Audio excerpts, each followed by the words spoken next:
Hello students, welcome to my Nurture. मैं हूं कृष्णा। कैसे हैं आप सब लोग? मस्त, बढ़िया। चलो स्टार्ट करते हैं आज हम लोग फार्मेसी लॉ एंड एथिक्स का नेक्स्ट लेक्चर, मतलब नया चैप्टर, जो कि चैप्टर नंबर 10 है। ठीक है ना। यहां पे हम लोग पढ़ने वाले हैं कोड ऑफ फार्मास्यूटिकल एथिक्स। यहां हम बात करेंगे एथिक्स, यहां लॉ की बातें नहीं होंगी।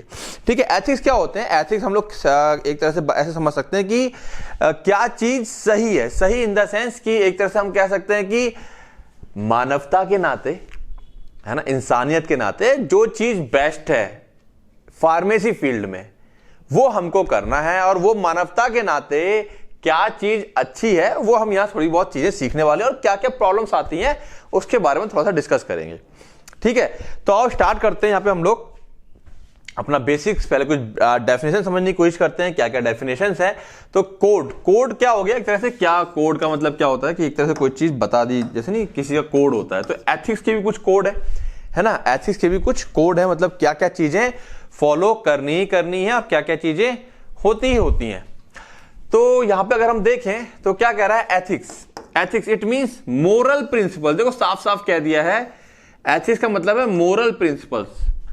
आपके मोरल वाइज, यानी कि आप एज ए ह्यूमन क्या आपके सिद्धांत है भलाई करने के, ना मोरल प्रिंसिपल्स हो गए।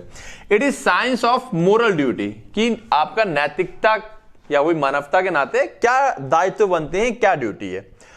और या फिर कह सकते हैं रूल्स बाय विच, या ऐसे रूल्स जिसके द्वारा profession regulates actions. Moral science यानी एथिक्स वो रूल्स हैं जिसके द्वारा प्रोफेशन रेगुलेट्स, जो हमारा प्रोफेशन है उसका जो एक्शन है वो रेगुलेट होता है। जैसे कि सपोज आप फार्मेसी फील्ड में है, कोई आपके पास आता है, बंदा कहता है भाई हमें ये नार्कोटिक्स दे दो, हमें ऐसा ऐसा करके। तो एथिक्स क्या कहता है आपका कि नहीं भाई ऐसा ये काम नहीं कर सकता, मेरे को ठीक है मैं बिना बिल के तुम्हें दे सकता हूं, मेरा प्रॉफिट होगा। लेकिन रेगुलेट एक्शन, आपका एक्शन को कौन कंट्रोल कर रहा है? आपकी मोरल ड्यूटी। आप कह रहे हो नहीं यार ये सही नहीं है ना, तो आपका एक्शन रेगुलेट किया जा रहा है इसके द्वारा। And sets standard for all its member, और जितने भी इसके मेंबर है यानी कि जो उससे जुड़े हुए हैं उनके लिए एक स्टैंडर्ड सेट करता है। ठीक है ना। तो घूम फिर के बातें कहीं ना कहीं आ रही है कि जो हम काम करेंगे, लॉ तो बने हुए हैं उसके, लेकिन उसमें भी हमारे कुछ क्या है, मोरल प्रिंसिपल्स हैं। जैसे कि हम कह सकते हैं कि जस्ट लाइक जैसे कि कोई भी चीज जो कायदे कानून बनाए जाते हैं, अगर वो सही हाथों में है, तो कायदे कानून का अच्छा इस्तेमाल होता है, और वही लॉ गलत हाथों में चला जाए तो फिर उसका गलत तरीके से इस्तेमाल होता है। दुनिया में कोई भी चीज जो बनाई गई है भलाई के लिए बनाई गई है, लेकिन गलत हाथों में चले जाए तो उसका नुकसान होता है फिर। ठीक है। तो एथिक्स में क्या आ गया? एक मोरल प्रिंसिपल्स कह लो, या हमारी मोरल ड्यूटी कह लो, या कुछ ऐसे रूल्स हैं जो हमारे प्रोफेशंस के एक्शंस को रेगुलेट करता है कि हम किस प्रकार काम करेंगे। ठीक है ना। फार्मास्यूटिकल एथिक्स क्या आता है? अब एथिक्स को हम लोग फार्मास्यूटिकल में लेके आ जाए, अगर the ethics in relation to pharmacy profession, अगर फार्मेसी प्रोफेशन के टर्म में एथिक्स की बात करूं, इज कॉल्ड फार्मास्यूटिकल एथिक्स। तो यही एथिक्स, अगर मैं फार्मास्यूटिकल अपने फार्मेसी के टर्म में बात करूंगा तो उसको मैं फार्मास्यूटिकल एथिक्स बोलूंगा। मोरालिटी क्या होती है? Morality means good conduct. देखा मैंने कहा ना, गुड कंडक्ट मतलब आपका मानवता, जब आप मानवता दिखाएंगे तो अच्छा ही करेंगे। ठीक है। या बिहेवियर एंड कॉन्शियसनेस, आपका जो अच्छा बिहेवियर है, आपका जो अच्छा बर्ताव है, और कॉन्शियसनेस मतलब आप एक अच्छा सोच रहे हैं। ठीक है, वो होती है मोरालिटी। हर चीज अच्छा करना, मतलब जाहिर से अच्छा करना मतलब क्या, भलाई करोगे, सबकी भलाई के लिए सोचोगे। लॉ, तो लॉ क्या होता है फिर? Law is defined as the rules of human conduct. ठीक है। रूल्स ऑफ ह्यूमन क्या काम करेंगे उसके रूल्स हैं, बाइंडिंग टू ऑल पर्सन, जो सभी लोगों को बांधता है इन स्टेट और नेशंस। लॉ एक रूल है जो बताता है कि इंसान को क्या करना है, और एक इंसान को स्टेट या नेशन से बांध के रखता है। तो ये थोड़ी बहुत बातें हम लोगों ने सबसे पहले लेक्चर में भी लॉ और एथिक्स की कुछ बेसिक डिफरेंस क्रिएट किया था, पढ़ा था। यहां फिर से कुछ चीजें रिपीट हो रही हैं। लॉ एंड एथिक्स में हमने वहां पे कुछ डिफरेंस देखे थे, यहां पे कुछ हम डिफरेंस देखते हैं। जैसे कि rules of human conduct, law की बात करें तो ये रूल्स होते हैं कि ह्यूमन कंडक्ट, ह्यूमन क्या करेगा, कंडक्ट करेगा, जो कि बांधता है to all persons in a state और नेशंस। वो क्या करेगा एक अपने एक तरह से देश के लिए, स्टेट के लिए, उसको बांधे हुआ है उसको। Rules by which a profession regulates actions, थोड़ा सा अंतर है, प्रोफेशन रेगुलेट्स एक्शन, आपके प्रोफेशन में आप किस प्रकार काम करेंगे। भाई नियम है, ठीक है, आपका नियम है कि आपको दवाइयां बेचनी है, ये दवाइयां रखनी है, लेकिन आपको कैसे बेचनी है, किसको देनी है, प्रिस्क्रिप्शन पे ही देनी है कि नहीं देनी है, आप कोई चीज गैर कानूनी बेच रहे हैं, ये सारे यानी कि आपका जो एक्शन है वो रेगुलेट किया जा रहा है। And sets standard for all its member, और कहीं ना कहीं उस प्रोफेशन में सभी लोगों के लिए एक स्टैंडर्ड सेट करता है। अगर लॉ ब्रोकन, अगर लॉ को तोड़ा जाता है, अ वायलेटर में बी सब्जेक्टेड टू पनिशमेंट, जो वायलेटर है यानी कि वायलेटर मतलब जो गुनहगार है उसके लिए सजा मौजूद है, एक फाइन मौजूद है या जेल मौजूद है। But if rules are broken, यानी कि एथिक्स आप नहीं फॉलो करते हैं, तो प्रोफेशनल बॉडी में subject to the violator to loss professional privileges, ठीक है ना। तो यहां पे आपको कोई सजा नहीं होगी, आपको जेल नहीं होगी, ठीक है, आपका नहीं मन था, आपने वो काम नहीं किया, ठीक है। Standards of law, standards of conduct, ठीक है ना। लॉ में क्या है, लॉ के स्टैंडर्ड सेट होते हैं, यहां पर आप किस प्रकार अपने काम को सबसे अच्छा परफॉर्म करेंगे, एक तरह से वो आपके एथिक्स में शो हो रहा है। लॉ में क्या है, लॉ में prevent one from causing injury to other, law रोकता है कि आप किसी दूसरे को इंजरी, चोट नहीं पहुंचाएंगे, but it can't force him to help his neighbour in hours of need. Law रोक रहा है कि आप दूसरे को चोट नहीं पहुंचाएंगे ना, आप मारेंगे नहीं, गाली नहीं देंगे या गलत चीज नहीं करेंगे, लेकिन लॉ आपको ये इस काम के लिए मजबूर नहीं कर सकता कि आपका नेबर जो था तड़प रहा था, मर रहा था, और आपने उसकी मदद नहीं की, इस चीज के लिए कानून आपको सजा नहीं दे सकता, ठीक है। वहीं एथिक्स क्या कहता है कि आपका नेबर अगर प्रॉब्लम में है तो आप उसकी हेल्प कीजिए, ये एथिक्स बोलते हैं, ठीक है। अब क्या लॉ में क्या कह रहा है, सेलिंग मिस ब्रांडेड और adulterated drug is prevented by law. Miss branded जो लोकल ब्रांडेड, लोकल मतलब जो मिस ब्रांड, एक गलत ब्रांड वाले ड्रग्स या फिर मिलावटी जो ड्रग्स होते हैं, लॉ के द्वारा उनको रोका गया है, रोक दिया गया है। और एथिक्स में क्या है, selling medicine at cheaper rate than that of fellow pharmacist in his area is not ethical, यानी कि एक तरह से वही कह रहा है कि जैसे कि मान लो एक फार्मेसी है, यहाँ पे एक फार्मेसी है, फिर 100 मीटर में दूसरी फार्मेसी है, 50 मीटर में तीसरी फार्मेसी है, आपने देखा कि वो एक मेडिसिन को कोई सामने वाला बंदा 100 रुपए का बेचता है, एमआरपी बेच रहा है, तुमने क्या किया उसे, नहीं मैं 2 रुपए सस्ती बेचूंगा। तो ये जो चीज है करके ऐसा नहीं होना चाहिए, पूरा जो है क्योंकि मेडिसिन है उसका सेम प्राइस पे ही सबको लोकल मतलब एक एरिया में सबको बेचना चाहिए, ठीक है। तो ये चीज कहीं ना कहीं एथिक्स में नहीं आती है, तो ये जस्ट आपको डिफरेंस लिखना चाहे तो लिख सकते हैं, अदरवाइज लॉ एंड एथिक्स का डिफरेंस, ठीक है, याद करने की जरूरत नहीं, बट हाँ एथिक्स के बारे में ये पॉइंट्स आप दे सकते हैं, और ये दे दोगे तो अच्छा पॉइंट है। अब एथिकल प्रिंसिपल्स ऑफ फार्मासिस्ट, एक फार्मासिस्ट के एथिकल प्रिंसिपल्स क्या क्या होते हैं, तो ध्यान रखना अगर एथिकल प्रिंसिपल्स के ऊपर क्वेश्चन आता है तो हम लोगों ने एथिकल प्रिंसिपल्स फर्स्ट चैप्टर में भी देखे थे और यहां पे भी देख रहे हैं, चीजें सेम है, बस लिखने का तरीके में अंतर है, ठीक है। तो एथिकल प्रिंसिपल क्या है फार्मासिस्ट का, प्रमोटिंग गुड, एक अच्छा, caring, confidential and compensate manner, ठीक है ना। प्रमोट करना, अच्छा, केयरिंग, केयरिंग मतलब जिसमें केयरिंग किसी करोगे, पेशेंट ही करोगे, कॉन्फिडेंशियल, पेशेंट्स के जो राज है उनको आप क्या करोगे, राज रखोगे, इन कंपेंसेट मैनर, ठीक है ना, एंड कंपैशनेट मैनर, तो एक तरह से ऐसा माहौल करेंगे आप क्रिएट कि जहां पर उसको सामने को क्या हो, गुड फील होगा, ठीक है ना, इस तरह से आप करेंगे। देन रेस्पेक्टिंग द कोविनेटल रिलेशनशिप, जो आपके और पेशेंट के बीच में रिश्ते हैं उसको रेस्पेक्ट करेंगे between the patient and pharmacist, ठीक है। सर्विंग इंडिविजुअल, अच्छा ये कोविनेंटल है, ये जो कुछ वर्ड्स हैं, अगर आप लोगों को लगता है कि नहीं हमको ये वर्ड्स नहीं लिखने हैं तो आप इन वर्ड्स को स्किप कर सकते हैं, इनकी जगह पे कोई सिंपल वर्ड्स का इस्तेमाल कर सकते हैं। सर्विंग इंडिविजुअल, सर्विंग मतलब इंडिविजुअल की सेवा करना, सोसाइटी की सेवा करना और कम्युनिटी की नीड्स को पूरा करना, ये एक फार्मासिस्ट के एथिक्स है। नीड कौन सी होगी, जाहिर सी बात है यहां जब नीड की बात करेंगे ये नहीं कि उनको आप राशन पानी देंगे, नीड्स का मतलब है कि अगर आपने सॉरी एक फार्मेसी खोली हुई है तो आपका दायित्व बनता है कि आप हर समय वहां पर वो बेसिक मेडिसिन अवेलेबल रखें जिस पर्पज से आपने शॉप खोली हुई है, ये उसमें से एक उदाहरण है। सीकिंग जस्टिस, सीक मतलब ढूंढना, justice in the distribution of health resources, जो भी हेल्थ रिसोर्सेज है उसमें जस्टिस, ये नहीं कि एक गरीब है उसको नहीं दे रहे हैं या दवाइयों को बांटने में आप भेदभाव कर रहे हैं, इस तरह से नहीं करना है आपको। Justice in distribution of health resources, जो भी हेल्थ रिसोर्सेज है उसको आप इक्वली डिवाइड करेंगे।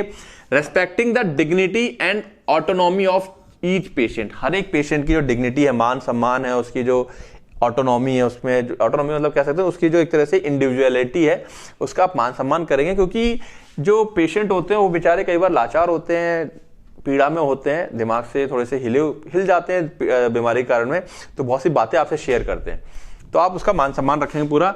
Respecting the values and abilities of colleagues, जो आपके कलीग्स हैं, साथी लोग हैं, उनको रेस्पेक्ट करेंगे, ठीक है, उनकी जो एबिलिटीज है उसका रेस्पेक्ट करेंगे। And other health care professional, ये नहीं कि हम सर्वा है, सामने वाला कुछ नहीं है, ऐसा नहीं करेंगे, ठीक है। Maintaining and integrity and honesty professional relationship, ठीक है ना। मेंटेनिंग एंड इंटीग्रिटी मतलब एक तरह से किस चीज को मेंटेन कर, मतलब इंटीग्रिटी होती है जो टूट ना जाए, इंटीग्रेट करके रखना, बांध के रखना। और ऑनेस्टी को, ऑनेस्टी मतलब समझते हो, ऑनेस्टी मतलब आप सामने वाले के लिए क्या है, सच्चे हैं, ठीक है। प्रोफेशनल रिलेशनशिप, जो प्रोफेशनल रिलेशनशिप है उसकी भी इंटीग्रिटी और ऑनेस्टी मेंटेन रखेंगे। मेंटेनेंस ऑफ प्रोफेशनल कंपटीशन, जो प्रोफेशनल कंपटीशन है आपके और आपके साथी कलीग्स के बीच में, अगर कोई प्रोफेशनल कंपटीशन है तो उसमें को भी क्या करेंगे, जो कंपटीशन है उसे प्रोफेशनली मेंटेन करेंगे, ना कि आपस में आप एकदम लड़ेंगे भिड़ेंगे। तो ये कुछ एथिक्स हैं, ये आप थोड़ा सा अगर समझेंगे तो मन से बना के भी लिख सकते हैं, ठीक है। अब समस्या क्या आती है यहां पर, ये आपका काफी इंपॉर्टेंट एक टॉपिक है जिसके ऊपर क्वेश्चन आने की बहुत ज्यादा संभावना रहती है और आप लोगों को भी समझना है। कभी आप इंटरव्यू के लिए जाएंगे तो ये सवाल आपसे पूछे जा सकते हैं। क्या है, एथिकल प्रॉब्लम सॉल्विंग, कि कई बार क्या है हम लोग प्रॉब्लम में फंस जाते हैं, प्रॉब्लम होते हैं और असमंजस, असमंजस के लिए एक वर्ड आएगा डायलेमा, यहां पर एक वर्ड आएगा डायलेमा, ये डायलेमास मतलब असमंजस में फंस जाते हैं कि हम लोग देख रहे हैं कि कोई चीज पेशेंट के लिए बहुत अच्छी है, तो और एक दूसरी चीज भी हम देख रहे हैं कि इससे पेशेंट का नुकसान भी हो रहा है, लेकिन कुछ चीजें हम कई बार ऐसे असमंजस में फंस जाते हैं, क्या करें क्या ना करें, ठीक है। हम लोग अपने प्रोटोकॉल्स में और एथिकल्स के बीच में कई बार फंस जाते हैं, तो उसके बारे में छोटा सा डिस्कशन है यहां पर, हमारे सिलेबस में भी है। The role of the pharmacist continues to increase to be patient focused, ठीक है। जब फार्मासिस्ट का रोल है वो लगातार इंक्रीज हो रहा है कि वो पेशेंट फोकस्ड रहे, यानी कि उसका पूरा जो काम करने का वो रहेगा पैटर्न, वो पेशेंट को फोकस यानी सेंटर पर रख करके अपना काम करेगा, पेशेंट की भलाई के लिए काम करेगा। Because of this transition for patients, अब क्योंकि समय के साथ ये चीजें बदल गई, पहले केवल दवाइयां बेचने का काम था, अब क्या पेशेंट सेंटर्ड हो गया है, और ये जो ट्रांजिशन हुआ है, जो बदलाव हुआ है फॉर पेशेंट और फार्मासिस्ट के लिए, however pharmacist are more likely to experience ethical dilemmas, और इसी चक्कर में, क्योंकि उसको पेशेंट की ही भलाई के बारे में सोचना है, और इसी चक्कर में कई बार वो कुछ एथिकल डायलेमास, असमंजस में फंस जाता है, एथिकल असमंजस कह सकते हैं इसको हम लोग, ठीक है। एज अ रिजल्ट, और इसकी वजह से there is an ever growing need to prepare pharmacy student, और इसी वजह से यहां पर जरूरत है कि हम जो फार्मेसी स्टूडेंट है उनको क्या करें, टू मेक एथिकल डिसीजंस, इस चीज के लिए प्रिपेयर करें, उनको ट्रेनिंग दी जाए कि आप अगर ऐसे हालात में फंसते हैं जहां पर आपका जमीर आपको मना कर रहा है लेकिन काम आपको करना पड़ रहा है, तो ऐसी स्थिति में आप फिर क्या करेंगे, ठीक है। एथिकल डायलेमास ऑकर, ये कब होता है, व्हेन देयर आर डिसएग्रीमेंट, जब डिसएग्रीमेंट है, मतलब ऐसा है ऑन एथिकल बिहेवियर और एप्लीकेशन, मतलब जो मैंने कहा आपका जमीर, जो आपका जमीर कह रहा है नहीं यार ये सही नहीं है, और एप्लीकेशन जो काम करना पड़ रहा है, वो कई बार क्या है असमंजस हो जाती है। तो स्टार्टिंग का इंट्रो था कि एथिकल प्रॉब्लम सॉल्विंग, ये एथिकल प्रॉब्लम सॉल्विंग आ कहां से रहा है, क्योंकि हमारा सारा का सारा जो है अब फार्मेसी कहां हो गई है, पेशेंट फोकस्ड हो गई है, यानी कि पेशेंट सेंटर्ड हो गई है, ठीक है। तो पेशेंट का ध्यान रखने के चक्कर में बहुत सारे डायलेमास आते हैं, असमंजस आते हैं, कैसे आते हैं, क्या क्या हो सकते हैं डायलेमास, और किस तरह से हम उनको दूर करेंगे, आओ देखते हैं। तो पहला अगर हम बात करें ethical dilemma between pharmacist and physician, ठीक है। फार्मासिस्ट और जो डॉक्टर्स होते हैं उनके बीच में कई बार डायलेमास आते हैं, मतलब इनके बीच में एथिकल असमंजस किस तरह से आता है एक फार्मासिस्ट के अंदर, आओ देखते हैं। यूज ऑफ प्लेसेबो प्रोडक्ट, कई बार डॉक्टर पेशेंट की भलाई के लिए प्लेसेबो समझते हो ना, एक ऐसी मेडिसिन जिसका कोई रियलिटी में इफेक्ट नहीं होता, बस पेशेंट की मानसिकता है कि मैं बीमार हूं, डॉक्टर ने चेक किया, उसने कहा भैया, वो उसको समझ गया कि कुछ नहीं है, डॉक्टर ने पर्चे पे लिखा दवाई प्लेसेबो लिख दिया, तो फार्मासिस्ट उसको एक कैप्सूल दे देगा कि भाई लो ये खा लेना। अब फार्मासिस्ट को तो पता है कि ये प्लेसेबो है, अब पेशेंट अगर सवाल कर दे कि भैया ये किस चीज के लिए है, डॉक्टर साहब ने कुछ बताया नहीं है, हम कैसे, तो अब फार्मासिस्ट फंस गया, क्योंकि रूल्स कहते हैं, प्रोटोकॉल कह रहे हैं कि आपको हर एक सवालों का सही जवाब देना है। अगर आप उसको बता दो कि ये दवाई आपको सिर्फ ऐसी दे दी गई है आपकी तसल्ली के लिए, तो पेशेंट फिर क्या होगा, ठीक नहीं होगा। ठीक है, और अब यहां पर उसका क्या हो गया, जो एथिक्स कहते हैं कि रूल्स कहते हैं बताओ, एथिक्स कह रहे हैं भाई नहीं, उसकी भलाई हो वहां पर उसकी, तो फंस गया वो बीच में। ठीक है, तो वो ये use of placebo product produces a difficult situation. अब यहां पर एक सिचुएशन डिफिकल्ट होगी for both physicians and pharmacist, दोनों के लिए एक प्रॉब्लम आ जाती है। क्यों? Dilemma involves not telling the truth. Dilemma, असमंजस क्या है कि भाई सच्चाई नहीं बतानी है, पेशेंट के बेनिफिट के लिए सच्चाई नहीं बतानी है कि भाई ये मेडिसिन कुछ नहीं है, बस तुम्हारा वहम दूर करने के लिए दवाई दे दी गई कि जिससे कि तुम वहम सही हो जाएगा, सही हो जाओगे। The physician initiate the action, शुरुआत किसने की इसकी, फिजिशियन ने किया कि प्लेसिबो लिख दिया उसने। ठीक है, and the pharmacist is expected, और फार्मासिस्ट से ये उम्मीद की जा रही है, expected to go along with the deception. Deception होता है धोखा, कि वो इसी धोखे को जारी रखे पेशेंट के साथ। है तो एक तरह का धोखा ही, उसे बताया नहीं जा रहा है कि ये गोली है ही नहीं, इसमें कुछ, इससे कुछ होगा ही नहीं, सिर्फ तुम्हारे वहम के चक्कर में दिया, और उसके लिए उससे पैसे भी लिए जा रहे हैं। समझो बात को, है ना, वरना पैसे नहीं लेंगे और वो चीज भाई प्लेसिबो भी बन के ही आती है, प्रॉपर मेडिसिन के रैपर में आती है करके, तो उस पैसे लिए जा रहे हो, तो अब कहीं ना कहीं चीजें होगी ना करके कि यार ये तो नुकसान है करके, लेकिन भाई इससे भलाई भी है उसकी, तो एक असमंजस आगे क्या करना है, क्या होता है कई बार ऐसा। ठीक है, अब कह रहा है what happens when the patients ask for further information. अब क्या हो अगर पेशेंट ने आगे की इंफॉर्मेशन पूछ ली दवाई को लेकर के, या suspects the prescription for a placebo, या पेशेंट को शक हो गया कि यार मेरे को लग रहा है ये प्लेसिबो दिया है इसने मेरे को। ठीक है, अब बैक टू फिजिशियन और supporting the physicians perceived intent. तो अब क्या करना चाहिए, फिजिशियन के पास वापस जाए, बैक टू फिजिशियन, क्या वो उसको फिजिशियन के पास वापस भेज दे, या सपोर्ट करे फिजिशियंस के परसीव्ड इंटेंट को, फिजिशियन ने किस पर्पस से, किस मंशा से, इंटेंशन से उसको प्लेसिबो दी है, उसका सपोर्ट करे फार्मासिस्ट। क्या करे फार्मासिस्ट, यहां पर पड़ गई। तो यही डायलेमा है। अब यहां पर एथिक्स क्या है जो प्रॉब्लम, अब इस एथिक्स यहां पर आपका जमीर कह रहा है कि यार ये तो प्रॉब्लम हो गई यार। ठीक है, तो यहां पर कैसे इसको सॉल्व करेंगे, किस तरीके से इस सिचुएशन को हम डील करेंगे, ये अभी हम आगे देखेंगे। ठीक है, तो पहला प्रॉब्लम डायलेमा समझा हमने। दूसरा देखते हैं, situation represents an ethical dilemma. अब एक और एग्जांपल देखते हैं इसका, कौन कौन सिचुएशंस है। ठीक है, ये तो हो गया, ये वाला फिजिशियन के साथ वाला हो गया। एक अलग टाइप की जो खुद पेशेंट के साथ फील करता है, वो कई बार यह होता है, what happen if the patient refuse to take the drug. क्या हो अगर पेशेंट दवा लेने से मना कर दे, even though the pharmacist knows the patient may suffer or die as a result। यद्यपि यहां तक कि फार्मासिस्ट जानता है कि अगर वो दवाई नहीं लेगा तो मर जाएगा या और भी ज्यादा बीमार हो जाएगा, और उसके बावजूद पेशेंट नहीं ले रहा है दवाइयों को। अब क्या करना चाहिए, किस तरीके से डील किया जाएगा। ठीक है, what if patient need the drug. क्या हो अगर पेशेंट को दवा की जरूरत है बट उसके पास पैसे नहीं है पे करने के लिए। क्या करना चाहिए एक फार्मासिस्ट को, भाई वो भी पैसे लेकर के दवा लेके आया 1500 की, पेशेंट को देनी है आगे, क्या करना है अब ऐसी सिचुएशन में, फंस गया वो।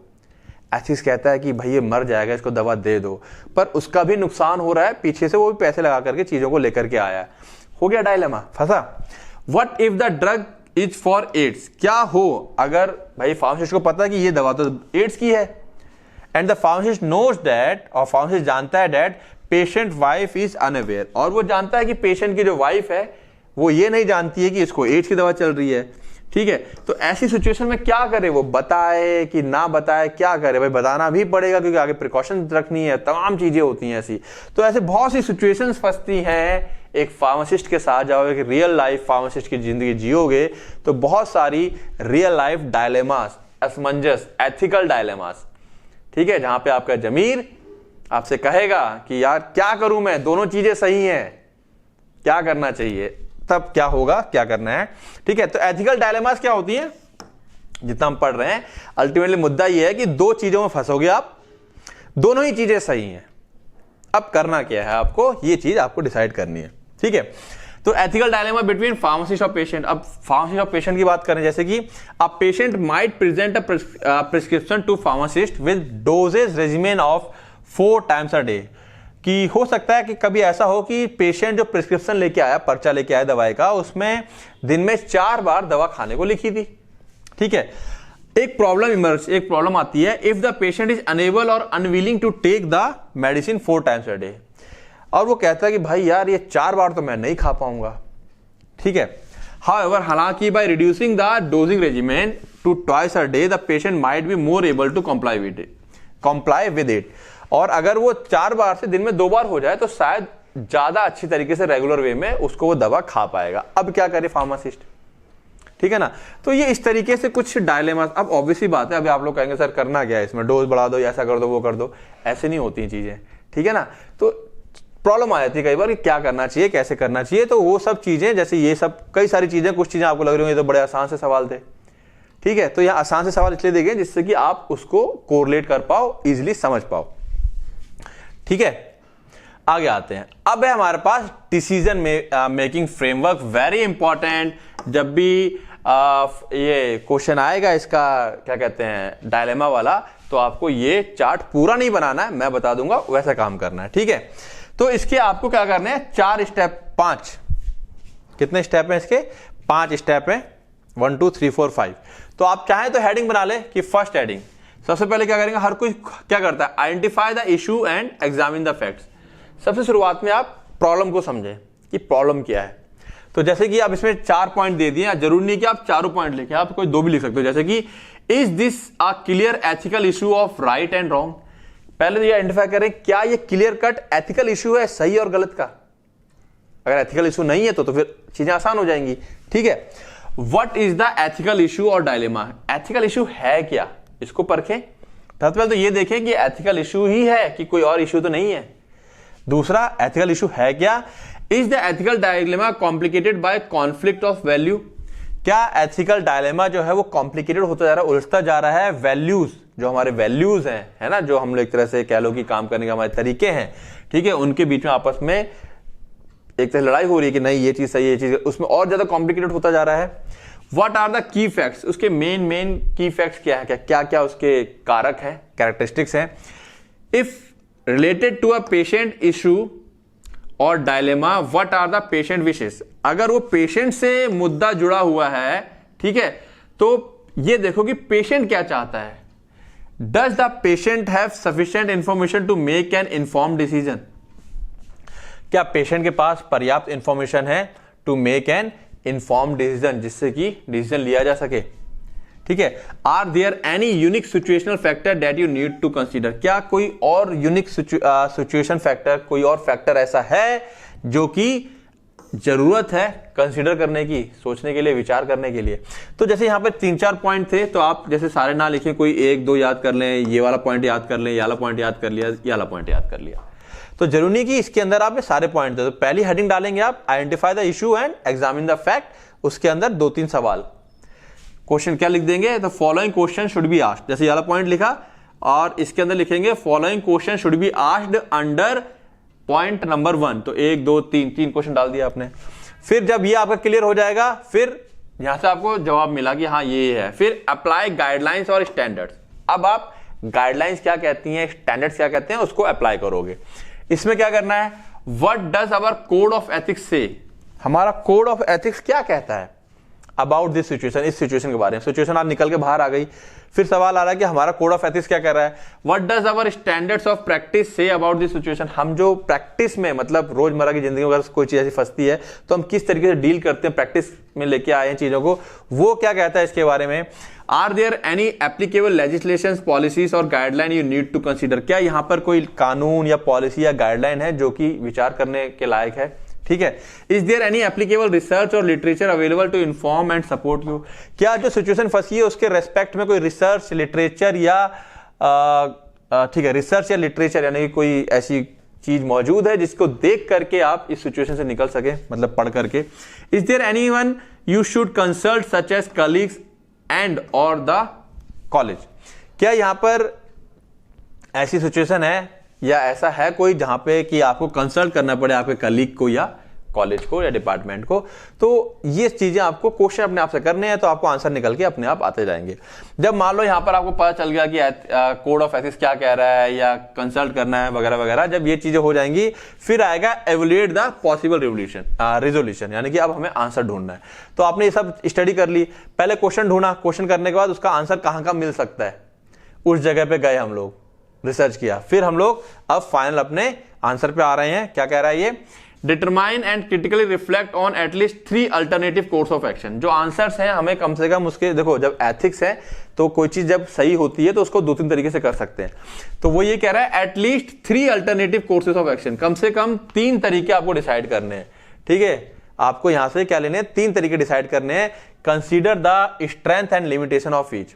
अब जो 3 तरीके आप उस प्रॉब्लम को सॉल्व करने के लिए चुने आपने, उसकी आपको क्या एडवांटेज यानी कि स्ट्रेंथ और डिसएडवांटेज सोचने हैं। ठीक है जी।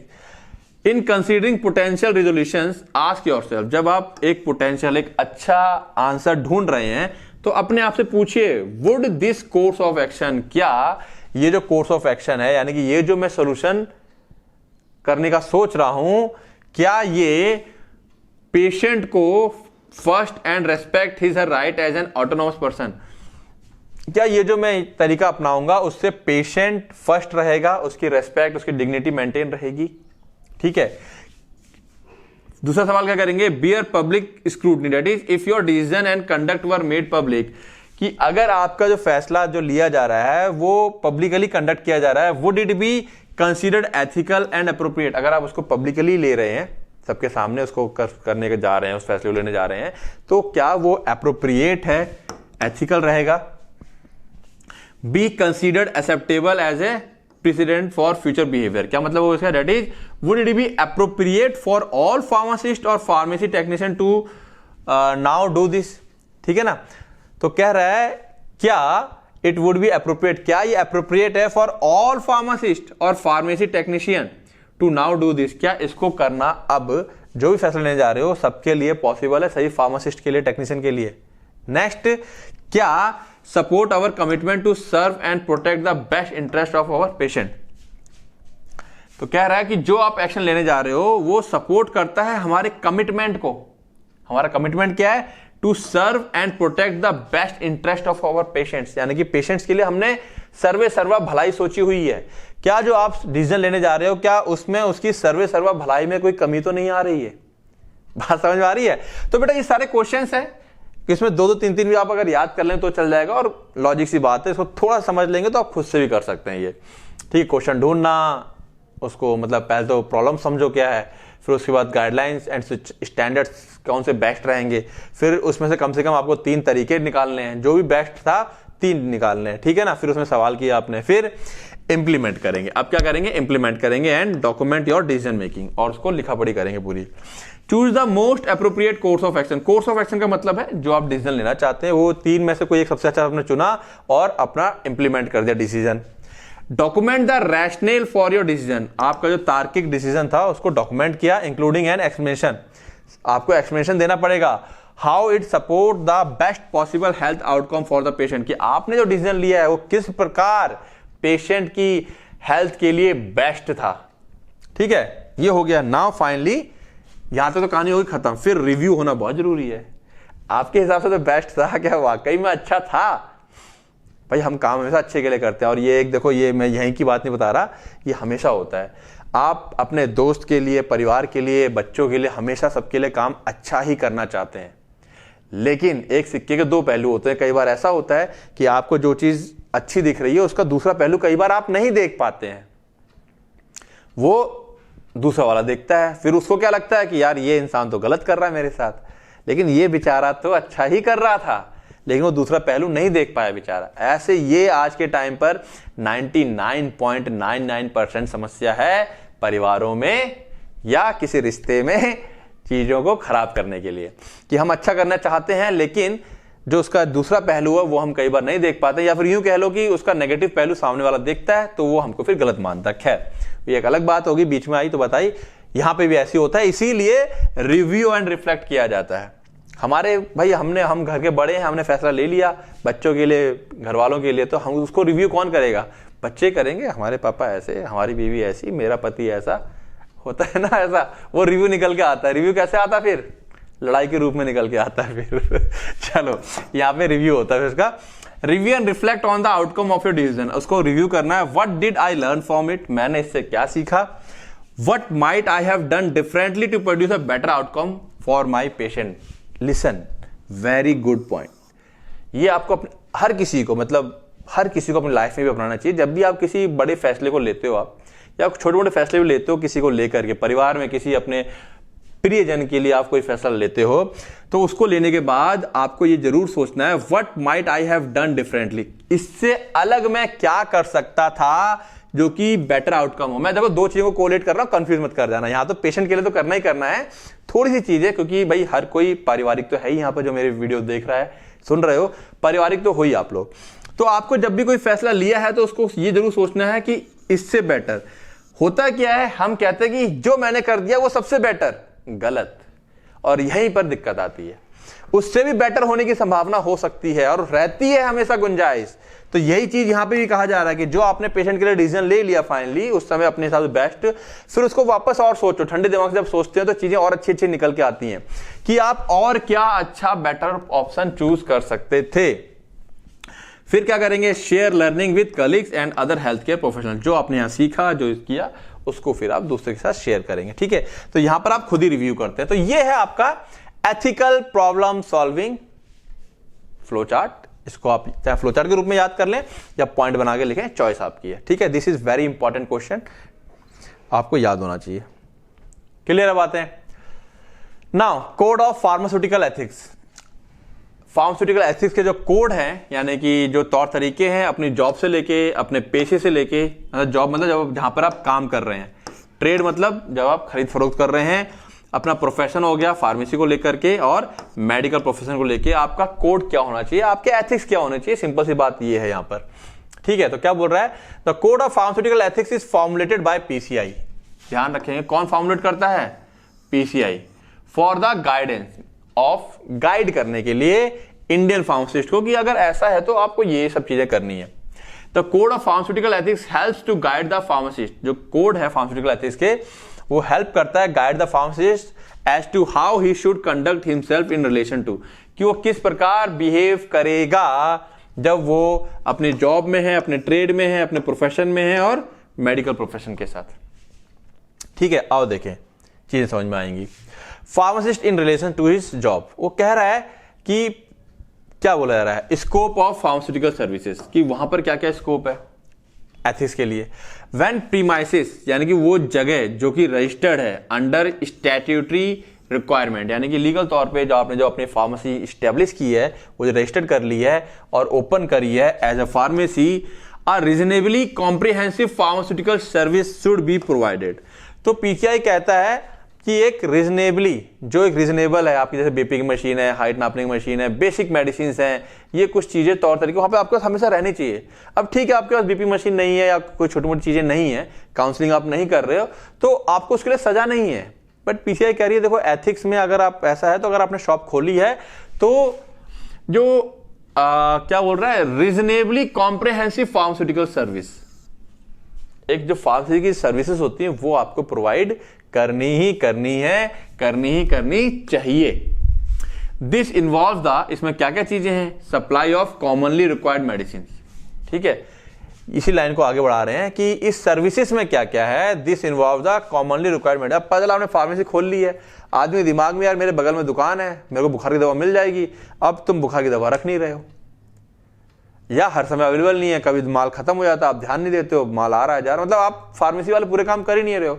तो ठीक है, पेशेंट आ रहा है, आप दवाई नहीं मिल पा रही है, फिर आप 4 दिन बाद दे रहे हो, तो कोई इसके लिए आपको सजा नहीं देगा। लेकिन दिस इज नॉट एथिक्स।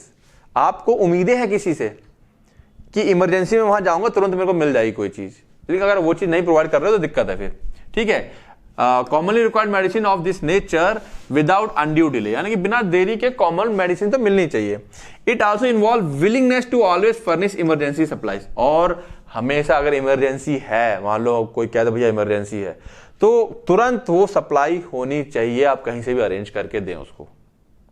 ठीक है, ये एथिक्स है। नहीं अरेंज करते हो आप कि भैया नहीं कहीं और ले लो जाके, तो सजा नहीं है, बट एथिक्स है ये, ठीक है। उम्मीद है बात समझ में आ रही होगी। कंडक्ट ऑफ फार्मेसी, कंडक्ट मतलब काम करने का तरीका। The conditions in pharmacy should be such as to preclude, preclude मतलब रोकना। कुछ वर्ड ऐसे हैं जो कि मैंने पहले मेंशन कर दिया, उनके मीनिंग मेंशन कर दिए। The condition in pharmacy, pharmacy में जो हमारी जो फार्मेसी यानी कि हमारी जो मेडिकल शॉप है या कहीं पे भी कोई फार्मेसी है, उसके अंदर ऐसी कंडीशंस होनी चाहिए जो रोके, प्रिक्लूड अवॉइडेबल रिस्क, जो रिस्क रोके जा सकते हैं, अवॉइड किए सकते हैं, उनको रोके, और एरर को रोके, और एक्सीडेंटल कंटेमिनेशन, गलती से जो प्रोडक्ट हमारे कंटेमिनेट हो जाते हैं, दूषित हो जाते हैं, है ना, जब हम उसको प्रिपेयर करते हैं, उसको रोके। Dispensing and supply of medicine, यानी कि सप्लाई ऑफ मेडिसिन डिस्पेंसिंग करते वक्त, या जो एक्सीडेंटल कंटेमिनेशन होता है या रिस्क होते हैं, एरर होते हैं, उसको रोकना है हमें वहां पर, ठीक है। The appearance of premises should be reflect the professional character of the pharmacy. आपका कोई फार्मेसी है तो उस प्रीमाइसेस का जो अपीयरेंस है वो एकदम साफ सुथरा और अच्छा होना चाहिए, कि लगे कि फार्मेसी है, ऐसे ना लगे कि क्या ना लगे कि परचूनी की दुकान जैसे कि भरी पड़ी है, बस गंदी सी है और कोई वो नहीं है। It should be clear to the public that the practice of pharmacy is carried out in the establishment, ठीक है। पब्लिक को क्लियर होना चाहिए कि जो फार्मेसी का प्रैक्टिस है वो एक एस्टेब्लिशमेंट यानी कि प्रॉपर लाइसेंस वगैरह लिया हुआ है, प्रॉपर आपका शॉप है, उसके अंदर कैरी किया जा रहा है। साइंस, नोटिसेस, डिस्क्रिप्शंस, किसी प्रकार का साइन या नोटिस या डिस्क्रिप्शन या वर्डिंग्स ऑन बिजनेस, आपके बिजनेस के ऊपर कुछ शब्द लिख देते हैं। Stationery and related indication should be restrained in size, design and terms, ठीक है। तो यहाँ पर एक तरह से यहाँ पर ओवरऑल बात हो रही है कि आप जो मेडिकल का जो वो होता है ना, एक तरह का बिजनेस में हम लोग वो करते हैं क्या, जैसे कि नॉर्मल अपने बिजनेस को वो करते हैं ना, हम लोग ऐड करते हैं एक तरह से, ठीक है ना। तो उस चीज को लेकर के यहाँ बातें हो रही हैं कि उसको क्या है, रिस्ट्रेन इन साइज, मतलब ठीक है मेडिकल है आप करो, लेकिन कुछ उसके जो बेसिक प्रचार होते हैं वो आपको नहीं करना है, उस टाइप से दिखना चाहिए चीजों को। तो science, notice, description, wording on business, stationeries and related indications, या उसके अंदर कुछ जो चीजें हैं आप क्या बेच रहे हैं, इस टाइप का आप कोई भी किसी प्रकार का प्रचार नहीं करेंगे। बात समझ में आई? ओके। हैंडलिंग ऑफ प्रिस्क्रिप्शन, ये सारा इसी के अंदर चल रहा है बेटा। फार्मासिस्ट अपने जॉब के रेस्पेक्ट में, कि आपका जॉब, ठीक है ना, कंडक्ट ऑफ फार्मेसी सर्विसेज के बारे में बात हो गई। प्रिस्क्रिप्शन के बारे में बात करें तो क्या कर रहा है, व्हेन प्रिस्क्रिप्शन इज प्रेजेंटेड, जब आपके पास पर्चा आए डिस्पेंसिंग के लिए, it should be received by a pharmacist without any discussion और कमेंट। आपको पर्चे को रिसीव करना है, कोई डिस्कशन नहीं करना, ना कोई कमेंट करना है, ठीक है। Regarding the merits and demerits of its therapeutic efficacy, आपको ये नहीं कह रहे ये दवा तो काम ही नहीं करेगी, इससे अच्छी तो ये दवा है, इस तरह का कोई कमेंट नहीं करेंगे। करते हैं लोग कि अरे ये दवा इससे अच्छी तो ये दवा है, अरे ये तो लोकल दवा थी इससे अच्छी ये ले जाओ, ये काम नहीं करना है, ठीक है। The pharmacist should not even show any expression on his face, यहां तक कि जब पर्चा वो देख रहा है तो अपने चेहरे पे किसी प्रकार का कोई एक्सप्रेशन लेके नहीं आए, ठीक है। यानी कि वैसे ना करे अरे यार ये क्या था, आप जब ऐसे खुजाने लगोगे ना वो समझेगा अरे यार ये तो कोई लगता बेवकूफ इंसान है, पर्चा नहीं पढ़ पा रहा है, ये गलत दवा ना दे दे मेरे को, होता है फीलिंग ऐसा आ जाएगा, ठीक है ना, सामने वाले पेशेंट के अंदर। The pharmacist should not even show any expression on his face of alarm, ठीक है। अलार्म मतलब एक तरह से ऐसा ना हो कि अजीब सा लगे, एस्टोनिशमेंट मतलब चौंक जाओ ये क्या है, ऐसा नहीं होना चाहिए। Upon the receipt of prescription आने पे किसी प्रकार का फेस, अलार्मिंग फेस नहीं होना चाहिए, एकदम अजीब सा हो जाए और चौंक जाए करके, ठीक है। As such things may cause anxiety, इसकी वजह से जो पेशेंट है, जो पर्चा लेके आया है, वो चिंतित हो जाएगा, और देयर एजेंट, जो उनके एजेंट मतलब जो उसके साथ उसके सहायक है, हेल्पर है, या फिर कह लो जो पारिवारिक लोग हैं, वो lose their faith on physician, वो फिजिशियन जिससे दवा लेके आए हैं उसके ऊपर शक करने लगेंगे ये क्या दवा दे दी इसने, ठीक है। तो ऐसा काम नहीं करना है। Any questions on prescription should be answered with every questions, ठीक है। Any questions on prescription should be answered with every questions, जो भी प्रिस्क्रिप्शन को लेकर के क्वेश्चन होगा उसका आंसर बहुत कॉशन से, ध्यान से देना है, एंड केयर से, क्योंकि कोई भी आपका एक गलत आंसर पेशेंट का क्या है, फेथ, उसकी जो एक ट्रस्ट है वो डगमगा जाएगा, और ट्रस्ट डगमगा जाएगा, फिर कहते नहीं है दवा, आपको अगर भरोसा नहीं है तो दवा चाह के भी काम नहीं कर पाएंगी, ठीक है। इट शुड नाइदर ऑफेंड अब पैट्रॉन, ठीक है, आपको यहाँ पर जो पैट्रॉन मतलब सहायक उसके साथ में आया है उसको आपको ऑफेंड नहीं करना है। ऑफेंड मतलब यही नहीं कि उसको आप बदसलूकी से पेश आ रहे हैं। Not should it disclose any information, और यहां तक कि अगर पेशेंट के साथ कोई इंसान है तो आप उसको कोई चीज डिस्क्लोज नहीं करेंगे उसकी बीमारी को लेकर के, पर्चे को लेकर के, कि ये किसी चीज के लिए, क्यों, क्या पता कौन आया उसके साथ में, ठीक है, या कौन वो पर्चा लेकर के आया है, ठीक है, तो उसको आप कुछ नहीं बताएंगे। जो बताना था डॉक्टर ने वहां बता दिया होगा, या पेशेंट खुद पूछे आके तो आप उसको बताएंगे।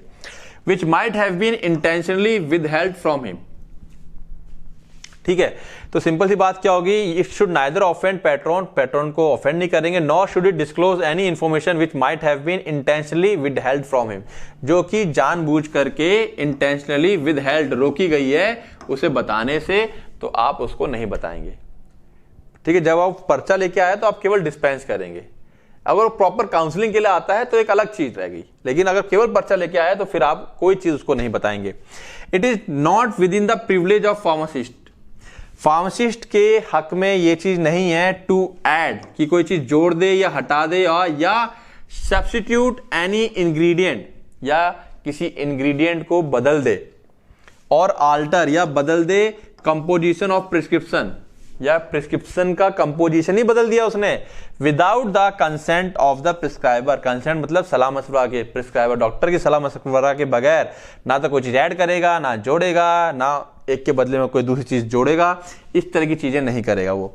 Unless the change is emergent, तब तक नहीं करेगा जब तक कि कोई इमरजेंसी नहीं है, and does not cause any alteration in the therapeutic action of the recipe, यानी कि जो रिसिप्ट आई है, रिसिप्ट, ठीक है, एक्शन ऑफ रिसिप्ट, तो जब तक जो रिसिप्ट में आया है लिख करके उसकी अगर थेरेप्यूटिक एफिकेसी में कोई इफेक्ट नहीं आता है तो, और इमरजेंसी है तो वो कुछ बदलाव कर सकता है, लेकिन नॉर्मल केस में वो ऐसा काम नहीं करेगा, ठीक है। तो ये एक इसका क्या हो गया, क्या हो गया इसका, ये कोड ऑफ कंडक्ट, ठीक है, code of sorry ethics, code of pharmaceutical ethics में एक ये आ गया हमारे पास। आगे आते हैं, in case of any obvious error, obvious मतलब स्पष्ट, अगर पर्चा देख करके दिख गया है कि ये जो एरर है एकदम स्पष्ट तौर से क्लियर है, in it due to any omission, कोई चीज छूट गई है जिसकी वजह से एरर है, इनकॉम्पेटिबिलिटी, दो दवाओं के बीच इनकॉम्पेटिबिलिटी है, रिएक्शन होने की संभावना है, और ओवरडोज है, the prescription should be referred back, तो उसको उस प्रिस्क्रिप्शन को कहना है कि भाई डॉक्टर से कहना ये दवाइयां ऐसी ऐसी हैं, इसको जाके दोबारा दिखाओ जाकर के एक बारी, ठीक है, to the prescriber for correction, तो वो ये काम करेंगे, ये नहीं कि उसको दे दिया। While such an act is imperative, अगर कोई एक्ट इंपरेटिव मतलब अनिवार्य है, in the best interest of patient, जिसमें कि सबसे ज्यादा भलाई है पेशेंट की, in no case should it be done in a manner which में hamper the reputation of the prescriber concern, और अगर उसको जैसे कि पीछे डॉक्टर की कोई दवा या कुछ भी चीज उसको खुद से करनी पड़ रही है, हटानी पड़ रही है, डॉक्टर की दो दवाइयां दे रखी हैं और उसको बहुत अच्छे से पता कि ये दवाइयां गड़बड़ कर देंगी और उसको हटानी पड़ रही है एक दवाइयां, तो जब वो ऐसा करेगा, ऐसा अनिवार्य है कि वो पेशेंट के हित में एक दवाई हटानी पड़ रही है, जोड़नी पड़ रही है, कुछ भी करना पड़ रहा है, या कुछ उसे मना कर रहा है खाने के लिए, या कह रहा है कि ये दवाई ऐसे मत करना, डॉक्टर ने ऐसे बताया ऐसा मत करना, ऐसा करना, तो वो इसको इस तरीके से करेगा which may hamper the reputation of the prescriber concern, मतलब इस तरीके से करेगा, या इस तरीके से करेगा कि जो रेपुटेशन है डॉक्टर की वो खराब नहीं होनी चाहिए, ठीक है। No case should it be done in a manner, ठीक है, वो इस तरीके से किया जाएगा कि हैम्पर, विच में हैम्पर द, ठीक है, नो केस शुड इट, ठीक है, तो वो इस तरीके प्रकार करेगा कि डॉक्टर का जो रेपुटेशन है वो खराब ना हो, ठीक है। इन मैटर ऑफ रिफिलिंग प्रिस्क्रिप्शन, अगर मान लो प्रिस्क्रिप्शन 10 दिन का था, मतलब 30 दिन का था, सपोज पेशेंट 10 दिन की दवाई ले गया, ठीक है, या 6 महीने का कोर्स चलना था, पहले 1 महीने के ले गया, फिर दोबारा लेने के लिए आया, रिफिल करने आया, तब अ pharmacist should solely be guided by the instructions of the prescriber, तो वहां पे जो प्रिस्क्राइबर ने लिखा हुआ है ना केवल वही फॉलो करेगा, ठीक है। And he should advise patient, और पेशेंट को एडवाइस देगा to use medicine strictly in accordance with the prescription, तो उसमें वो कोई भी घटा जोड़ नहीं करेगा, जैसा लिखा है चुपचाप से वैसे रिफिल कर देगा, और पेशेंट से कहेगा कि बिल्कुल जैसा पर्चा लिखा हुआ वैसा ही तुमको दवाइयां खाते रहनी है। क्लियर है? तो ये तो हो गया पर्चे को लेकर के एथिक्स, तो हैंडलिंग ऑफ प्रिस्क्रिप्शन, इसको लेकर के काफी सारी चीजें थी। देन हैंडलिंग ऑफ ड्रग्स, कि जब आप ड्रग्स को हैंडल कर रहे हो तब क्या करना है, All possible care should be taken to dispense a prescription correctly by weighing and measuring all ingredients. अब ये बच्चों वाली चीजें हम सबको पता है कि जब भी आप डिस्पेंस करेंगे तो प्रॉपर वेट करेंगे, मेजर करेंगे इन करेक्ट प्रोपोर्शन। अगर आपको दवाइयों को अभी आप लोग कहेंगे सर ऐसा तो हमारे मेडिकल स्टोर में होता नहीं है, ठीक है, हॉस्पिटल फार्मेसी में ऐसा होता है कुछ में, ठीक है ना, हर जगह नहीं होता है। With the help of scale and measures visual estimation must be avoided. देख करके हाँ ठीक है कि हाँ ठीक है लाल वाली दे दो, ऐसी ये काम नहीं करना है। पढ़ करके या वेट करके प्रॉपर, ठीक है, अच्छा ठीक है लग रहा है कि इतना है करके, नहीं ऐसा काम नहीं करना कि देख करके ही दे दो दवाई, ऐसा नहीं। प्रॉपर अगर वेट करना है, मेजर करना है तो प्रॉपर वेट करके मेजर करके तब उसको दवाइयां दी जाएंगी। Always use drugs and medicinal preparation of standard quality. हमेशा अच्छी क्वालिटी के ड्रग्स अवेलेबल रखने हैं। He should never fill his prescription with spurious. अपने प्रिस्क्रिप्शन में कभी भी वो स्प्यूरियस, खराब क्वालिटी का, सब स्टैंडर्ड क्वालिटी का एंड अनएथिकल प्रिपरेशन नहीं रखेगा। A pharmacist should very judicious, ठीक है, जुडिशियस मतलब एकदम जजमेंट उसका बहुत अच्छा होना चाहिए in dealing with drugs and medicinal preparation used for addiction और एनी अदर अब्यूसिव पर्पसेस। अगर कोई दवा नारकोटिक्स है, एडिक्ट हो सकता है बंदा, या अब्यूसिव है, नारकोटिक्स है, उस केस में उसे बहुत ही ज्यादा जुडिशियस होना है। जुडिशियस मतलब जजमेंटल होना है, कि जजमेंटल कह सकते हैं या फिर कह लो बहुत प्रॉपरली उसका जजमेंट बहुत अच्छा होना चाहिए कि दवा को किस प्रकार दिया जाना है और कितनी मात्रा में दिया जाना है। तब उसको बहुत ही ज्यादा कह सकते हैं क्या, जुडिशियस कह सकते हैं, सोच समझ कर काम करना है, या एकदम दिमाग का जैसे जज लोग होते हैं ना, जज अपना जजमेंट देते हैं, बिल्कुल वैसे ही काम करना है। बात समझ में आई? ड्रग्स को कैसे हैंडल करेंगे, उसके लिए क्या क्या एथिक्स हैं, बेसिक सी चीजें। एथिक्स मतलब समझ ही गए होगे आप, सब लग रहा होगा कि सर अरे ये तो सर बेसिक बात है, ये तो सबको पता है ऐसा करना चाहिए, तो बस वही लिखना है कि ऐसा सबको पता है ऐसा करना चाहिए। बस पॉइंट देख लो कि किस हेडिंग के अंदर क्या क्या पॉइंट है, ठीक है। अप्रेंटिस फार्मासिस्ट, अप्रेंटिस मतलब जो लोग सीखने आते हैं, है ना, सीखते हैं ना, कुछ प्रैक्टिस करते हैं, सीखने के लिए आते हैं। वाइल इंचार्ज ऑफ डिस्पेंसरी, जब आप डिस्पेंसरी के इंचार्ज हैं, ड्रग स्टोर के या हॉस्पिटल फार्मेसी के इंचार्ज हैं, वेयर अप्रेंटिस फार्मासिस्ट, जो लोग सीखने आए हैं, नए नए बच्चे निकल के आते हैं, डी फार्मा करके सीखने के लिए आए हैं, are admitted for practical training, और प्रैक्टिकल ट्रेनिंग होती है आप लोगों की, सीखने आए हो आप।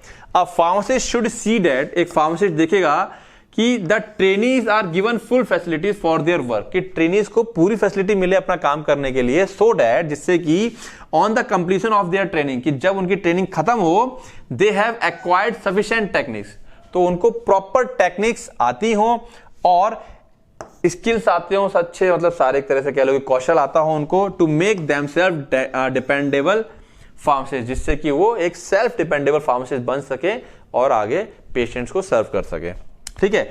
नो सर्टिफिकेट और credential should be granted unless the our criteria is attend and the recipient has approved himself वर्दी फॉर द सेम।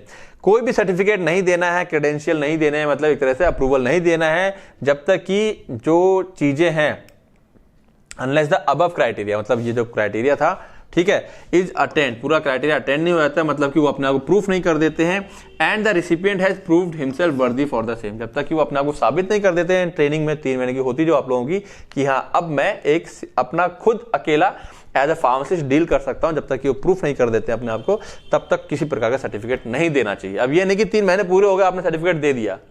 एथिक्स क्या कहते हैं, नहीं यार ये अभी कमी है इसके अंदर, आप क्या करोगे, वो कहेगा भैया कर दो यार, ले 100-500 रुपये ले लो, गलत बात, ऐसा नहीं होता है, ये काम नहीं करना है। मतलब कहने मतलब ये कह रहा है कि कहने मतलब ये है कि भाई देखो, जब आपके नीचे कोई बंदा सीख रहा है तो आपको पता चल जाता है कि यार एक बंदा ज्यादा अच्छा सीख गया, इस बंदे के अंदर कुछ कमियां रह गई हैं। अब ये नहीं कि 3 महीने का काम पूरा हो गया, ठीक है यार तुम 3 महीने हो गए, लो सर्टिफिकेट ले जाओ, ऐसा नहीं करना। आपका अगर आपको दिख रहा है कि यार ये बंदे को अभी थोड़ा सा और सीखना है, तो आप तब तक उसको सर्टिफिकेट मत दीजिए, उसको बोलिए भाई अभी तुम 15 दिन काम और करो तो आप परफेक्ट हो जाओगे, ठीक है। ओके, अब आगे आते हैं, ये क्या हो गया हम लोगों का अपने जॉब के रिगार्डिंग में ABCD काफी सारे पॉइंट्स है जॉब को लेकर के, ठीक है। अब बात करें ट्रेड को लेकर के, जब वो खरीद फरोख्त होती है, ठीक है, ट्रेड मतलब जब बेचेगा और खरीदेगा, ये उसकी जॉब को लेकर के, जो अपना काम करता है उसको लेकर के क्या क्या उसको एथिक्स अपनाने चाहिए। तो price structure, price charge from customer should be fair, customer से जो प्राइस लिए जाएंगे वो फेयर होने चाहिए, मतलब एवे ही नहीं कि कुछ भी ले लिया कस्टमर से, ठीक है। Fair trade practice, fair trade practice में क्या है, no attempt should be made to capture the business of fellow pharmacist. ऐसा कोई भी काम नहीं किया जाएगा कि आपका जो फेलो फार्मासिस्ट है, आपका जो साथी फार्मासिस्ट है, आसपास के शॉप है, कि आप उसका पूरा बिजनेस हड़प कर लो। इस टाइप का कोई भी कदम नहीं उठाएंगे, ठीक है। बाय कट थ्रोट कॉम्पिटिशन, है ना, कि ऐसा कोई कॉम्पिटिशन नहीं चालू कर दोगे कि हम दवाइयां आधे में बेच रहे हैं, ऐसा कर रहे हैं, मतलब किसी प्रकार कोई बिजनेस नहीं चालू कर दोगे कि आप सामने वाले का बिजनेस छीने। That is by offering any sort of prices और गिफ्ट। आप क्या करेंगे, अच्छा जो हमसे लोगे 1000 रुपए की मेडिसिन लोगे तो हम 100 रुपए का गिफ्ट देंगे आपको। इस टाइप से आप कुछ भी काम नहीं करेंगे, ठीक है। या जानबूझकर प्राइस को कम कर दें for medical commodities than those charge by fellow pharmacist. तो कई बार ऐसा होता है, देखो सीधा सा फंडा क्या है, यहाँ पर एक बड़ी दुकान है, ठीक है, उसकी एक दिन की 10,000 की सेल हो रही है। एक छोटी दुकान है, वो अभी नई नई खोली है। अब वो छोटी दुकान है या उसकी दुकान थोड़ी सी छोटी है, तो ये जिसकी दुकान ज्यादा हो रही है वो अगर 100-50 रुपए कम भी करेगा ना तो उसको उतना नुकसान ही पड़ेगा, वो छोटी दुकान का बेचारे का बिजनेस खत्म हो जाएगा। तो ये काम आपको यहाँ पे नहीं करना है ऐसा, ठीक है ना। ये आपके फार्मेसी का प्रोफेशन है, कोई आपका ऐरा गैरा धंधा नहीं है, ठीक है ना, इस चीज का ध्यान रखना है। In case any order or prescription, कोई भी अगर ऑर्डर है या प्रिस्क्रिप्शन है genuinely intended to be served by some dispensary, जिसको कि जेन्युइनली मतलब वो खास किसी खास डिस्पेंसरी के लिए लिखी गई है, क्योंकि वो स्पेशल दवाइयां वहीं मिलती हैं या कुछ खास चीजें हैं जो वहीं पे अवेलेबल होती हैं, ठीक है। तो कह रहा है कि अगर कोई ऐसा ऑर्डर या प्रिस्क्रिप्शन है जो जेन्युइनली है, जेन्युइन है, एकदम रियल है, और उसका जो इंटेंशन है सर्व्ड बाय सम डिस्पेंसरी, जिसको कि एक खास डिस्पेंसरी ही सर्व कर पाएगी, is bought by mistake to another, और गलती से किसी दूसरी फार्मेसी के पास वो पर्चा चला गया, द लेटर शुड रिफ्यूज, तो जो दूसरी फार्मेसी वाला है उसको मना कर देना कि भाई देखो ये चीजें आपकी इसी फार्मेसी पे लिखी हुई है, तो आपको इसी फार्मेसी के पास जाना, क्योंकि इसी फार्मेसी के लिए बना है पर्चा। ये नहीं कि अच्छा ठीक है लाओ हम दे दें, हम कर दें, ऐसा कर दें, ठीक है। अच्छा यहाँ पे देखो चीजें अलग हो रही हैं।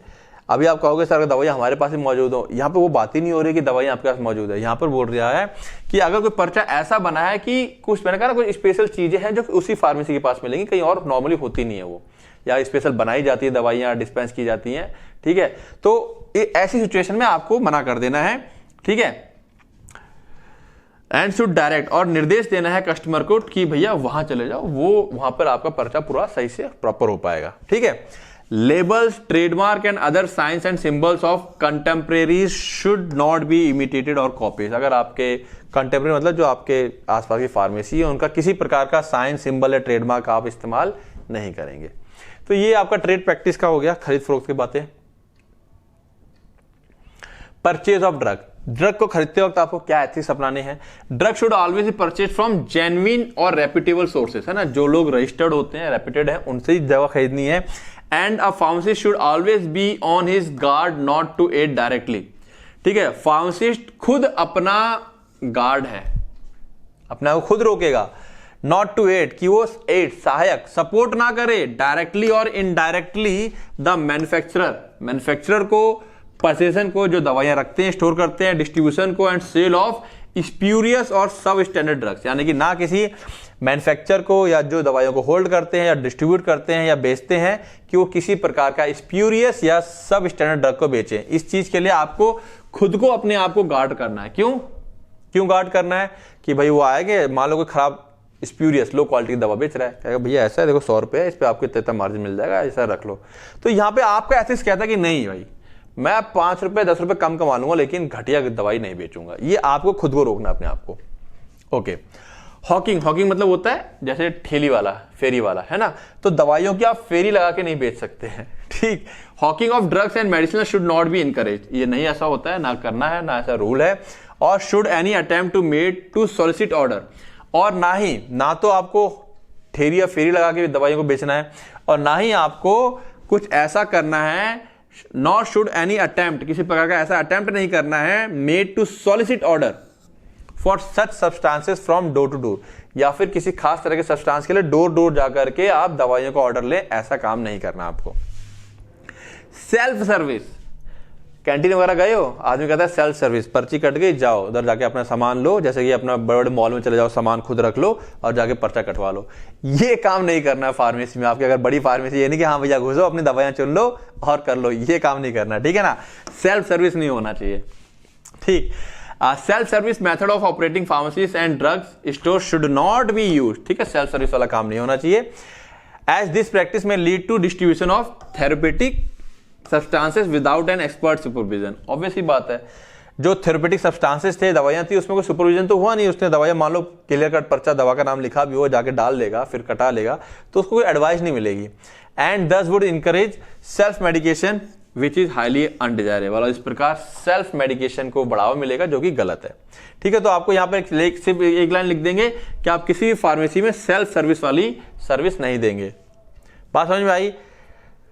फिर उसके बाद आता है एडवर्टाइजिंग एंड डिस्प्ले। किसके अंदर चल रहा है ये? Relation to his trade. जब आपको कोई चीज अपनी बेचनी है, खरीदती है, तो उसमें ये सारी बातें चल रही हैं। फिर आता है एडवर्टाइजिंग एंड डिस्प्ले। जब एडवर्टाइज करने की बात आती है, डिस्प्ले करने की बात आती है।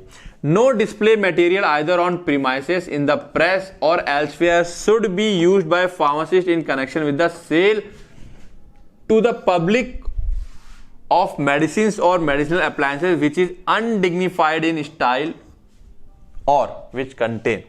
कह रहा है कि कोई भी फार्मासिस्ट अपनी प्रीमाइसिस में या प्रेस में, यानी कि अखबार वगैरह में, या कहीं और भी सेल को लेकर के, मेडिसिन को लेकर के किसी प्रकार का प्रचार ऐसा नहीं करेगा जो कि क्या है, अनडिग्निफाइड है, एक तरह से कह सकते हैं, जो कि प्रॉपर नहीं है, सही नहीं है।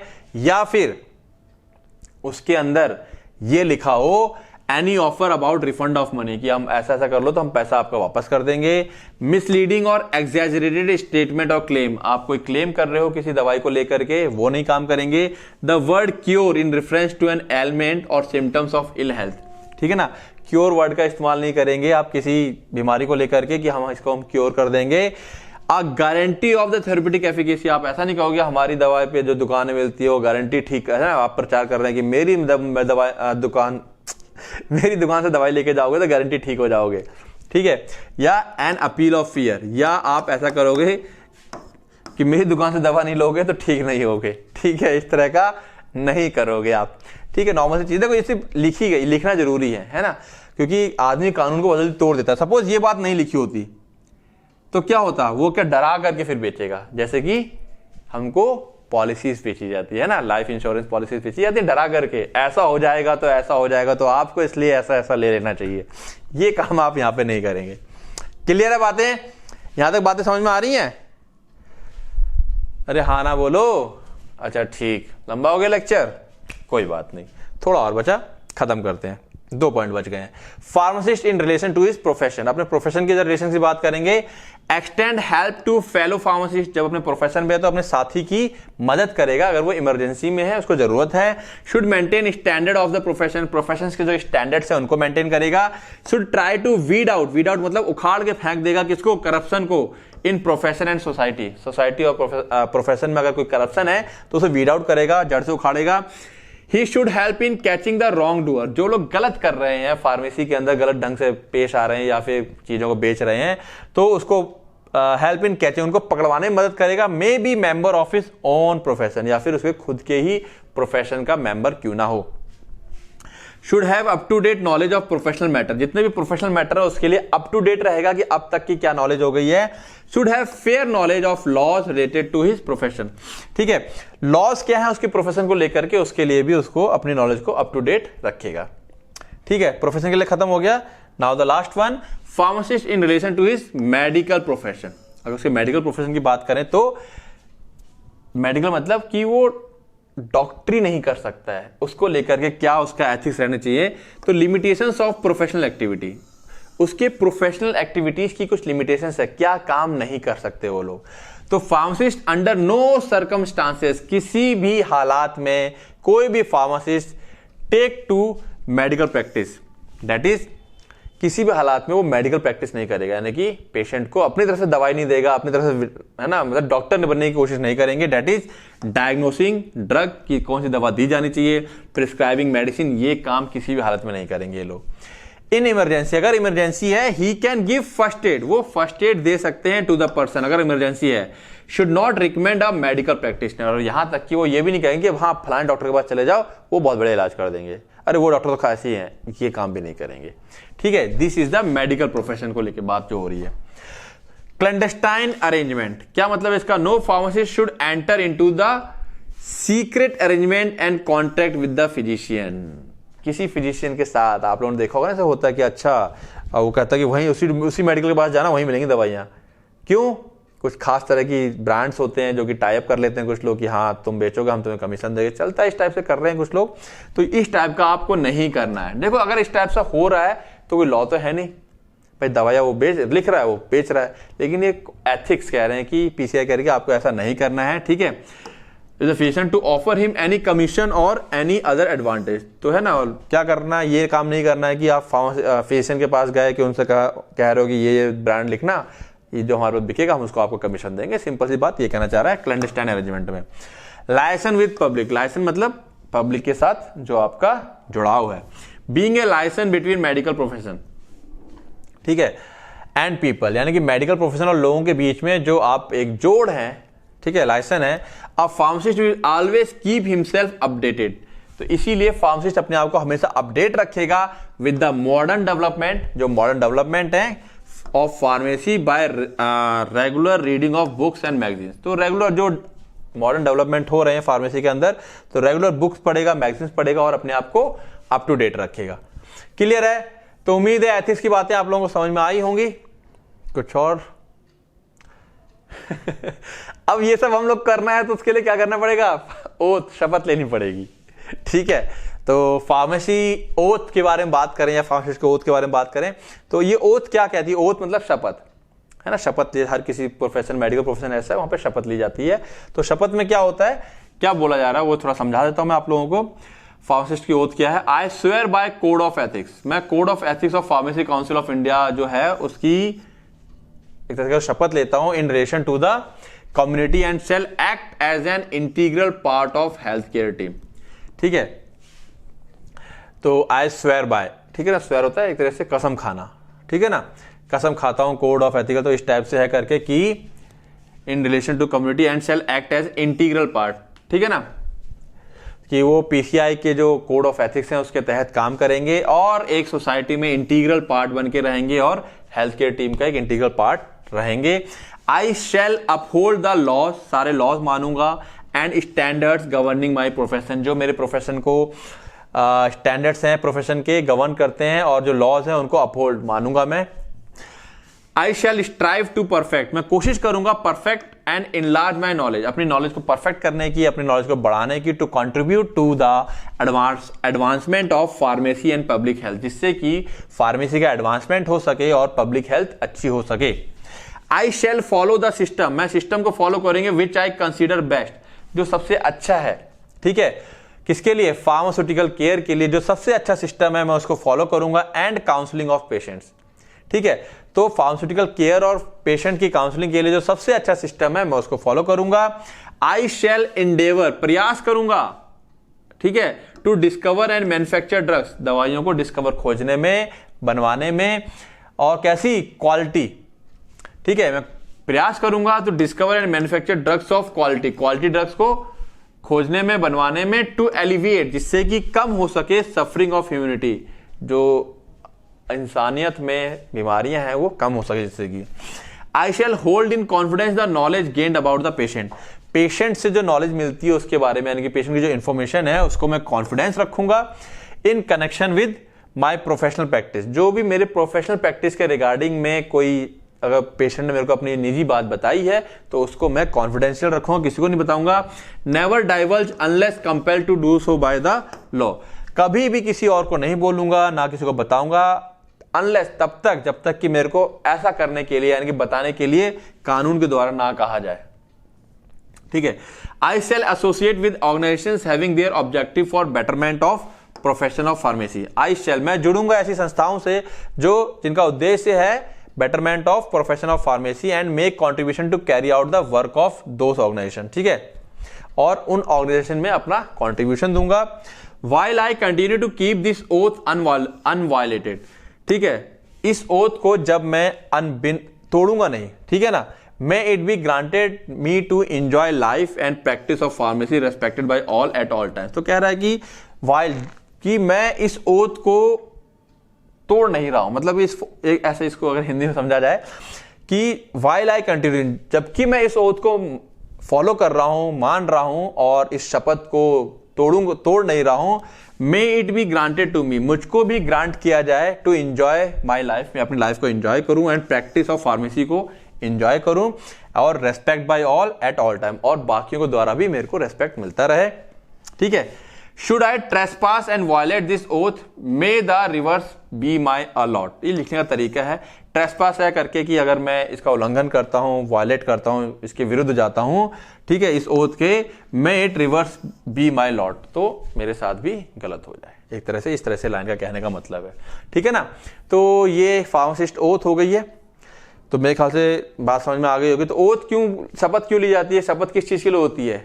हम कहते हैं खाजा कसम, क्योंकि वो तो हमारी इंसानियत थी, अगर वो काम नहीं किया तो उसके लिए कोई जेल नहीं है, तो कसम दे दी जाती है। ठीक है, चलो, तो बाद बाकी बातें आप लोगों को पता है, जो बच्चे जुड़े हुए हैं, जो बच्चे नए हैं वो लोग समझ लें। लेक्चर्स हो गया पूरा, इसका नोट्स डिस्क्रिप्शन में पीडीएफ में लिंक दिया हुआ है, ये मेरा नंबर है, कोई प्रॉब्लम आएगा, और ये अपना मस्त मस्त ऐप जिसमें बच्चे काफी मात्रा में जुड़ रहे हैं और जुड़ चुके हैं और अच्छी खासी अपनी पढ़ाई कर रहे हैं। तो चॉइस आपकी है, चाहे आप यूट्यूब से पढ़ें, चाहे आप ऐप से पढ़ें, बट पढ़ते रहें और रिवाइज करते रहें। ठीक है, ओके, ऑल द बेस्ट।